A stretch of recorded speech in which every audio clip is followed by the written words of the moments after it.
Media మిత్రులందరికీ నమస్కారం. ముఖ్యంగా భారతీయ జనతా పార్టీ అంటేనే కేసీఆర్కు ఉచ్చబడుతుంది. భారతీయ జనతా పార్టీ జెండా అంటేనే కేసీఆర్కి ఉచ్చబడుతుంది. నేనేదో పెద్ద మొనగాన్ని, నాకు మించిన నాయకుడే లేడనేటువంటి పద్ధతిలో ఒక అహంకారంతో రాష్ట్రాన్ని నడుపుతున్నాడు. తన కుటుంబం తప్ప వేరే వాడి సంక్షేమం కోసం ఆయన పనిచేయటం లేదు. ఒక మాటలో చెప్పాలంటే కేసీఆర్ ఒక నియంత, కేసీఆర్ ఒక నిజాం. ఆనాడు నిజాం ఎట్లా పరిపాలించిండో కానీ అంతకంటే మించి అహంకారంతో కేసీఆర్ పరిపాలన కొనసాగుతుంది. ఒక మాటలో చెప్పాలంటే కేసీఆర్ అనేవాడు ప్రజానాయకుడు కాదు, ఒక మోసకారి, ఒక దుర్మార్గుడు. నమ్మి ప్రజలు మోసం పోయారు. మోసపోయిన ప్రజల్ని మరింత మోసం చేసే ప్రయత్నంలో కేసీఆర్ రాజ్యం నడుపుతుండని సందర్భంగానే తెలియజేస్తాం. అంతేకాదు, ఏ ఒక్క మాట మీద నిలబడ్డటువంటి వ్యక్తి కాదు, ఏ ఒక్క మాటని నిరూపించుకున్నటువంటి మనిషి కూడా కాదు. అతను ఒక మాటలో చెప్పాలంటే అతను ప్రజానాయకుడే కాదు, ఒక మోసకారి. తెలంగాణ సెంటిమెంట్ను అడ్డం పెట్టుకొని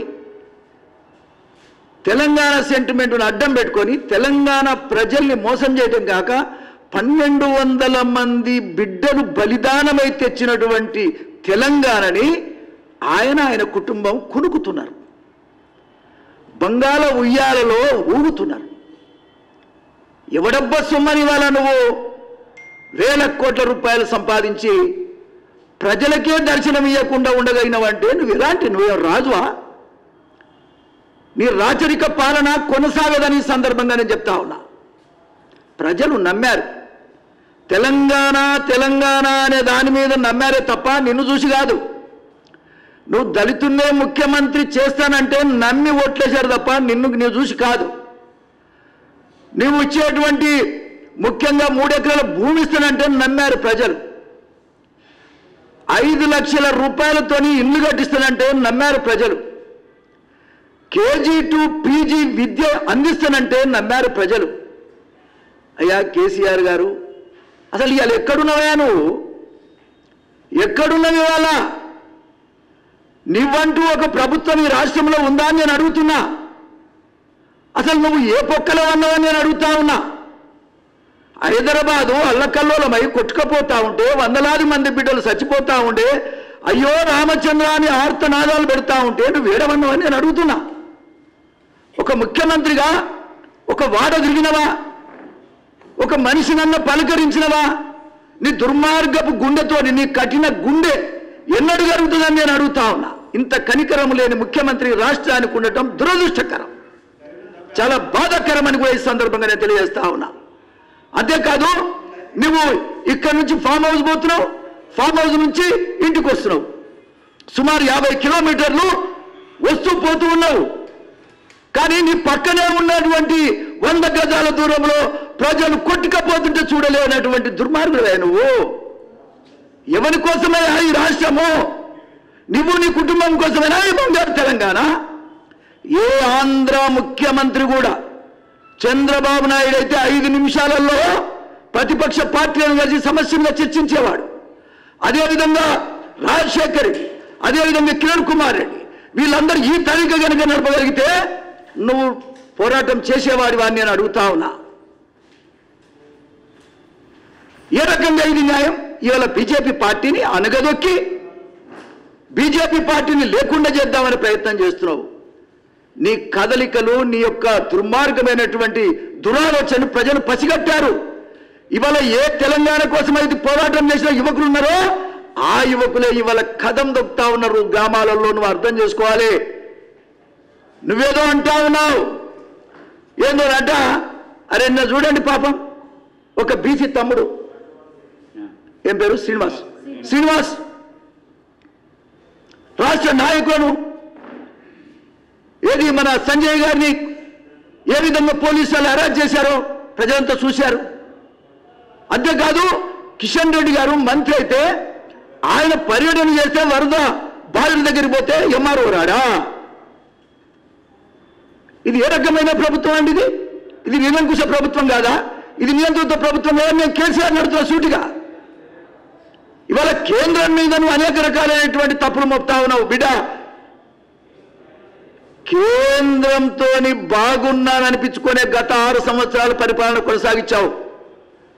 నరేంద్ర మోడీ మళ్ళీ అధికారంలోకి రాడేమోనని అనుమానం కింద నువ్వు అనేక రకాలైనటువంటి ఆలోచనలు, దుర్మార్గపు ఆలోచనలు చేసావు. అర్థం చేసుకో. నువ్వు ఇవాళ నీ ముఖం చెల్లడం లేదు. అంతేకాదు నువ్వు చేసేటువంటి అవినీతి వేల కోట్లలో ఉన్నది. వాళ్ళ అన్ని రంగాల్లో కూడా అవినీతి ఉన్నది. ఈ అవినీతి అంతా కూడా రాబోయే కాలంలో నీ సంగతి ఏందో చూడడానికి కేంద్రం నిఘా వేసి పెట్టిందని గమనించాలని సందర్భంగా తెలియజేస్తా ఉన్నా. తెలంగాణ ప్రజలు ఇవాళ ఖచ్చితంగా 2 సంవత్సరాల తర్వాత ఇక్కడ రాబోయే ప్రభుత్వం బీజేపీ అనేటువంటిది నువ్వు గమనించుకోవాలి. ఇంతెందుకయ్యా, రేపు దుబ్బాకలో ఒక మండలం అంతా 27 గ్రామాలు ఉంటే 27 గ్రామాలు నేను తిరిగి వస్తున్నా. గత 15 రోజుల నుంచి ఆ నియోజకవర్గంలో తిరిగి వస్తున్నా.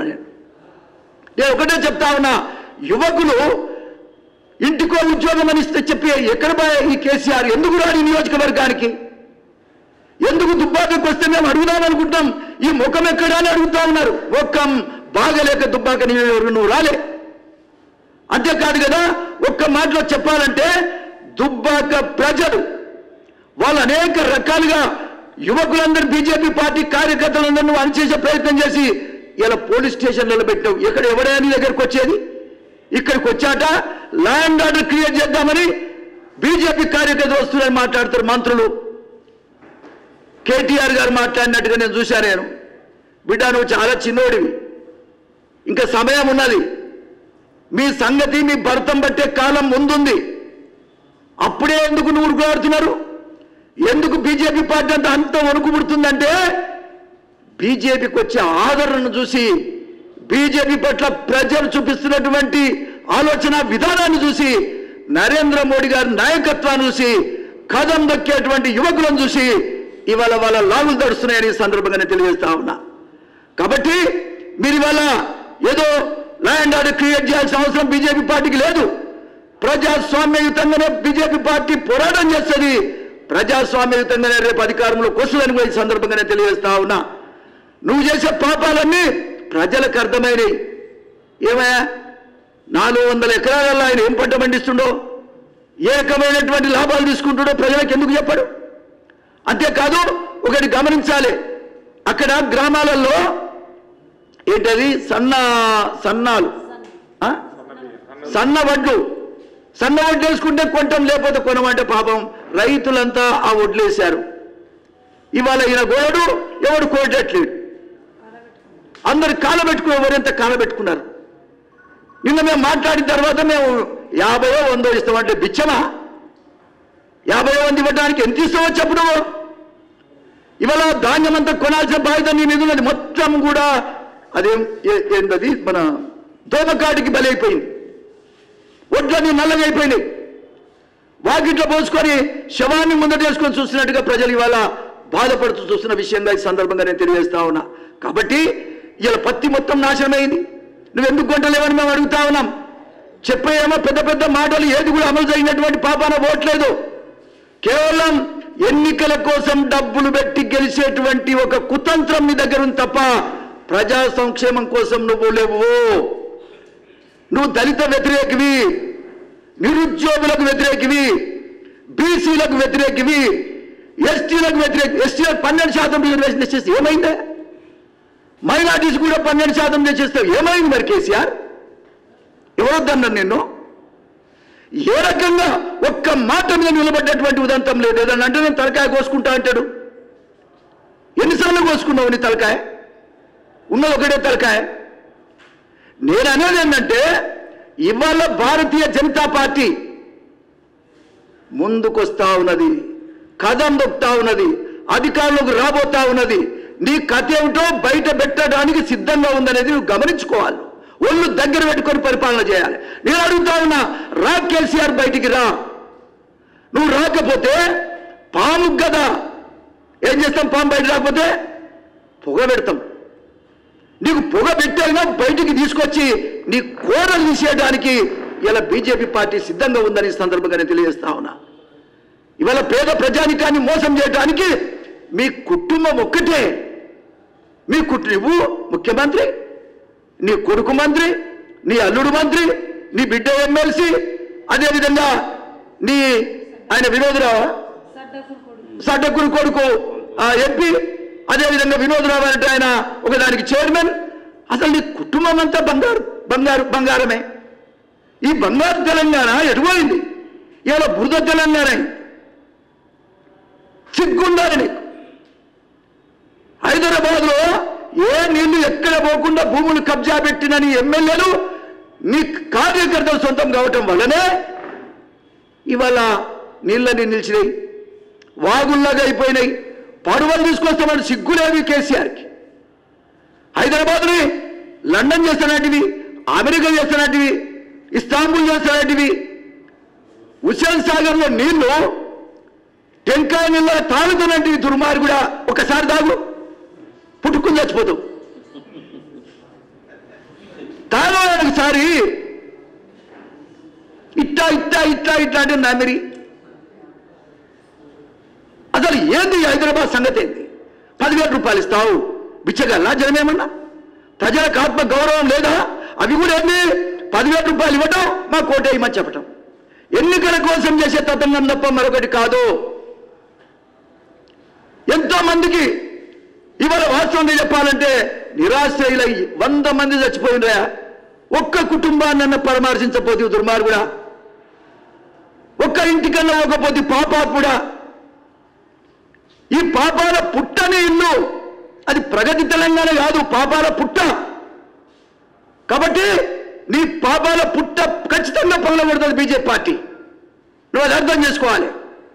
కాబట్టి వల్ల ఏ స్కీమ్ చూసినా ఎందో భారతదేశంలో ఎవడు పెట్టలేదట, ఈ మొగోడే పెట్టినట్టు మాట్లాడతాడు. అట్లేమి లేదు బిడ్డ. నువ్వు ఏది పెట్టినా మోసపూరితమైన తప్ప మరొకటి కాదు. ఈ రాష్ట్రాన్ని ఇంకా దగా చేసడానికి చేసే ప్రయత్నం ఖచ్చితంగా బీజేపీ అడ్డుకుంటుందని ఈ సందర్భంగానే తెలియజేస్తా ఉన్నా. నరేంద్ర మోడీ గారి నాయకత్వంలో ఈ భారతదేశం ముందుకు సాగుతున్న ఈ తరుణంలో నువ్వు అడ్డం మాట్లాడినా ఎవరు వినడానికి సిద్ధంగా లేడని కూడా మరొకసారి సందర్భంగా నేను తెలియజేస్తూ, ఏందో చెప్తున్నాడు పెన్షన్ ఇంత మేమంతా. కేంద్ర ప్రభుత్వం నేను ఒకటే మాట చెప్తున్నాయా, పనికి 6 పథకం ఉంది. పనికి 6 పథకం అనేది ప్రతి ఇంట్లో రోజువారీగా డబ్బులు ఇస్తున్న పార్టీ. 200 దగ్గర 200 రూపాయలు పర్ డే ఇస్తున్నారు. నువ్వు ఇస్తున్నావా? ఓ కేసీఆర్ గారు నువ్వు ఇస్తున్నావా అని అడుగుతున్నా. కేంద్ర ప్రభుత్వం ఇప్పటికే 2,600 కోట్లు రిలీజ్ చేసింది. ప్రతి సంవత్సరం రిలీజ్ చేస్తుంది. మొత్తం స్కీమ్ 90% డబ్బులు కేంద్ర ప్రభుత్వాన్ని నీయా. నువ్వు మాత్రం పోయి అక్కడ కులుపుతున్నావు వస్తున్నావు. మరి దాని సంగతి ఏంటి? బియ్యం ఉన్నాయి. బియ్యంలో 53 లక్షల మందికి కేంద్ర ప్రభుత్వమే ఇస్తున్నది బియ్యం మొత్తానికి. నువ్వు ఇచ్చేది 2 రూపాయలు. నరేంద్ర మోడీ గారు ఫోటో పెట్టావు నువ్వు. ఏమండి, ఈ రకంగా అనేక రకాలుగా ఈ రాష్ట్రంలో, ఈ భారతదేశంలో ఒక పెద్ద దేశానికి ప్రభుత్వంగా మరి ఇవాళ ప్రపంచంలోనే ప్రగతి బాటలో ముందుకు పోతుందని అందరు చెప్తుంటే ఈయన మాత్రం మోడీ లేడు గీడేంటే ఒక రోజు, హిందూయిజం లేదు హిందూయిజం లేదంటే ఒక రోజు, ఆయనకి ఎట్లా దోస్తే అట్లే మాట్లాడి ఇవాళ తన ఉనికినే తాను తక్కువ చేసుకున్నటువంటి పరిస్థితిని కూడా ఈ సందర్భంగా నేను తెలియజేస్తా ఉన్నా. ఏది ఏమైనా నీ ఆటలిక సాగదని కూడా ఈ సందర్భంగా నేను తెలియజేస్తా ఉన్నా. ఎవరికి అక్కర్లేదు. Law and order problem create చేసేది మీరు. ఏదో జరగబోతుందని రేపు దుబ్బాకలో ఖచ్చితంగా బీజేపీ గెలుస్తుంది కాబట్టి వణుకు పుట్టి ఇవాళ గ్రామాల్లో ఉన్న కార్యకర్తలు మీరు అరెస్ట్ చేస్తున్నారు. ఎంతవరకు న్యాయం అండి ఇది? ఎంతవరకు న్యాయమని అడుగుతున్నా. నువ్వు ప్రభుత్వంలో ఉన్నావు, నువ్వు ల్యాండ్ ఆర్డర్ క్రియేట్ చేసి నీకు నువ్వే కంట్లో పడుచుకునే ప్రయత్నం చేస్తుంది తప్ప మరొకటి కానే కాదు. కాబట్టి ఈ యొక్క కేసీఆర్ యొక్క నటన, కేసీఆర్ యొక్క మోసం పేద ప్రజలకు అర్థమైంది కాబట్టి ఇవాళ వణుకు పుట్టుతుందని ఈ సందర్భంగా నేను తెలియజేస్తూ, రేపు దుబ్బాకలో కూడా 100% బీజేపీ గెలుస్తుంది. ఇవాళ రాత్రి అంతా కూడా మందు, అరే నువ్వు డబ్బులు ఎవరితో పంపిస్తున్నావే? పోలీసు వ్యాన్లో పంపిస్తున్నావు. పోలీసు వాళ్ళని తీసుకుపోయి పంపిణీ చేస్తున్నాడు, అట్లా వాడుకుంటాడు పాపం ఆ పోలీసు వాళ్ళని. ఆ పోలీసు అన్నలకు కూడా నేను మనం చేస్తే చాలా మందితో మాట్లాడినా, అన్న మేము ఇట్లున్నాం కానీ ఓటు మాత్రం బీజేపీకి ఇస్తారని. నేను అనేది ఏంటంటే నువ్వేమో పోలీసు వ్యవస్థ మొత్తం వాడుకొని ఇలా దుర్వినియోగం చేస్తున్నావు అధికారాన్ని కూడా ఈ సందర్భంగా నేను తెలియజేస్తా ఉన్నాం. ఇవాళ ఏదో ఒక నెపం చేసి రఘునందన్ రావుని గెలవకుండా చేసే ప్రయత్నం ఏ విధంగా సాగనివ్వరు ప్రజలను కూడా ఈ సందర్భంగా నేను తెలియజేస్తా ఉన్నా. మా కార్యకర్తలని బెదిరిస్తున్నారు మీరు దుబ్బాకలో, రకరకాలుగా హింసిస్తున్నారు. నిన్న రాత్రి చాలా మంది కార్యకర్తలు పోలీసులు తీసుకుపోయి పోలీస్ స్టేషన్లో కూర్చోబెట్టారు, ఇవాళ పొద్దున కూడా కూర్చోబెట్టారు. ఇది భయం కాకపోతే ఇంకోటి ఏంది? ఈ మాట చెప్పి దుబ్బాకలో మా పార్టీ కార్యకర్తల్ని బైండ్ ఓవర్ చేయించుకునే ప్రయత్నం చేస్తున్నారు. ఇది కేవలం ఒక కుట్రలో భాగమని సందర్భంగా అయితే మేమెందుకు వస్తామయ్యా? మేము అధికారంలో ఉన్నామా? మేము లేపు కదా. కాబట్టి దుబ్బాకలో ఓడిపోతున్నామని తెలిసి మా కార్యకర్తలు నిర్బంధించి దొంగ ఓట్లేసుకొని గెలిచే ప్రయత్నం ఇవాళ టీఆర్ఎస్ పార్టీ చేస్తుందని ఈ సందర్భంగా తెలియదు. అయినా ఇవాళ యువకులంతా ముందున్నారు, మీ ఆటలు సాగనివ్వరని మరొకసారి సందర్భంగా నేను తెలియజేస్తూ దుబ్బాకలో 100% బీజేపీ రఘునందన్ గెలుస్తుందని కూడా ఈ సందర్భంగా నేను తెలియజేస్తా ఉన్నా. నమస్కారం.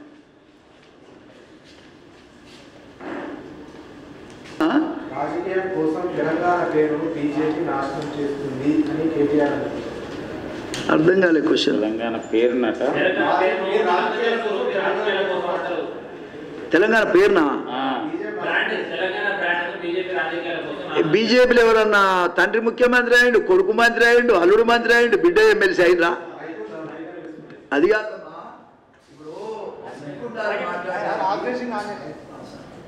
సార్, మాట్లాడడానికి ఆ కుటుంబానికి సిగ్గుండాలి. ప్రజాస్వామ్యంలో ఉద్యమాలు చేసినోడు ఆస్తులు పోగొట్టుకున్నారు, ప్రాణాలు పోగొట్టుకున్నారు. ఉద్యమాల పేరు మీద బంగారు ఉయ్యాల్లో ఊగుతున్నటువంటి ఏకైక కుటుంబం కేసీఆర్ కుటుంబం, బ్రదర్. కల్వకుంట్ల కుటుంబం. కాబట్టి ఆ కుటుంబానికి ఏమైనా ప్రజాస్వామ్యం మీద నమ్మకం ఉంటే తండ్రికి సిగ్గు లేకపోయినా వాళ్ళకని ఉండాలి, వెంటనే రిజైన్ చేయాలి. చంద్రశేఖరరావు ఇప్పటికైనా కన్ను తెరిచి తన కుటుంబాన్ని అంతా పక్కన పెట్టన్నా పరిపాలన చేయాలి. ఈ రెండు చేయకపోతే ప్రజలే ఆయనను గద్దె దింపక తప్పదు. ఒక మాటలో చెప్తా బైసాబ్, నిజామును పొగిడినోడు ఎవరైనా ఉన్నాడా? నిజామును ఈ భూమి మీద ఎవడు కూడా పొగడడు. 5,000 మంది ఆ నియంతృత్వాన్ని వ్యతిరేకించి పోరాటం చేసి బలైపోయారు తెలంగాణలో. సుమారు 100,000 మంది మహిళల్ని చీరలిప్పేసి వివస్త్రం చేసి బతుకమ్మాడిచ్చి కాల్చి చంపిరి తెలంగాణ ప్రాంతంలో. అటువంటి నిజాం మంచోడని చెప్పే ఈ దుర్మార్గుడు ఏ రకంగా మంచోడైతాడండి? అటువంటి ఆలోచన కలిగినోడు ఏ రకంగా ప్రజలకు మేలు చేస్తాడు ఈ సందర్భంగా? అందుకే అతనికి అహంకారం ఉంది కాబట్టే జనం ముందుకు రావటం లేదు. ఇప్పుడు కూడా నేను చెప్తా ఉన్నా, నేను నిన్న దసరా రోజున ఒక పేదవాడిగా, 30 సంవత్సరాలు ఎమ్మెల్యే చేసినోడిగా, 40 సంవత్సరాల రాజకీయ నాయకుడిగా నాకు తిండి పోలే. ఆ వరదల్లో కొట్టుకుపోయేటోళ్ళని చూస్తూ ఉంటే, ఆ టీవీలు చూస్తూ ఉంటే, అంబేద్కర్ విగ్రహం దగ్గర ఒక రోజంతా నేను దీక్ష చేసిన మీకు తెలుసు. కేవలం ఏం చెప్పినా, అయ్యా ఒక దుర్మార్గుడవు, ఒక దుష్టుడవు, నీ గుండె రాయైపోయింది, నీ కనికరం లేదు, ప్రజలు అల్లల్లాడుతున్నా నువ్వు బయటికి రావడం లేదు, బయటికి రా, ఒక్కసారి చూస్తే నీ గుండె కరుగుతుందేమో, ఈ 10,000 రూపాయలు నువ్వు భిక్ష వేయాల్సిన అవసరం లేదు, నువ్వు స్వయంగా చూసి నిర్ణయం చేయమని చెప్పిన. నేను ఆ రోజంతా పండుగ చేసుకోలేను, నేను తినలే. అర్థం చేసుకోవాలి కేసీఆర్, కనీసం మానవత్వం ఉంటే ఇప్పటికి కూడా ఆయన బయటకు వచ్చి ప్రజల్ని చూడాలి. అరే ప్రజలు చూడని ముఖ్యమంత్రి ఇదే ముఖ్యమంత్రి? నాకు అర్థం కాదు. భారతదేశంలో ప్రజలనే చూడని ఏకైక ముఖ్యమంత్రి ఎవరైనా ఉంటే ఈ దుర్మార్గుడే కేసీఆర్. అసలు జనాలు చూడకుండా ఉండటమేది. నేను ఇంతకుముందే చెప్పా, ఆంధ్ర ముఖ్యమంత్రి ఎవరైనా జనాలు ఈ తెలంగాణ కోసమేనా జనం కోరుకున్నది? కాబట్టి మీ కథ, నీ భాగవతం అయిపోయింది. నీ ఆట కట్ చేయడానికి ప్రజలు ఇవాళ సిద్ధంగా ఉన్నారనేది నువ్వు గమనించుకోవాలి. మీరు మాట్లాడడానికి మీకు హక్కే లేదు. మీ కుటుంబం కోసమే తెలంగాణ రాలేదు, ప్రజల కోసం వచ్చింది ఇది. కానీ నీ స్వార్థం కోసం, నీ కుటుంబం కోసమే తెలంగాణ మొత్తాన్ని తింటున్నారు, దాచుకుంటారు. మీరు మీ దోపిడి మొత్తం అంతా కూడా రాబోయే కాలంలో బయట పెడుతుంది బీజేపీ పార్టీ. సరైన విధంగా యాక్షన్ ఉంటుంది. నువ్వు చేసుకున్న సంపాదన అంతా కూడా ఖచ్చితంగా బయటకు వస్తుంది. నువ్వు తప్పకుండా జైల్లో ఉండే కాలం వస్తుంది. ఈ భారతదేశంలో కుటుంబ పరిపాలన ఎవరు ఒప్పుకోరు బిడ్డ, నువ్వు అర్థం చేసుకో. ఏదో సాగుతుంది కదా అనుకుంటున్నావు. ఇక నీ ఇంట్లో నిరుద్యోగులు ఎవరు లేరు, అందరికి పదవులు ఇచ్చినావు. ఎవరైనా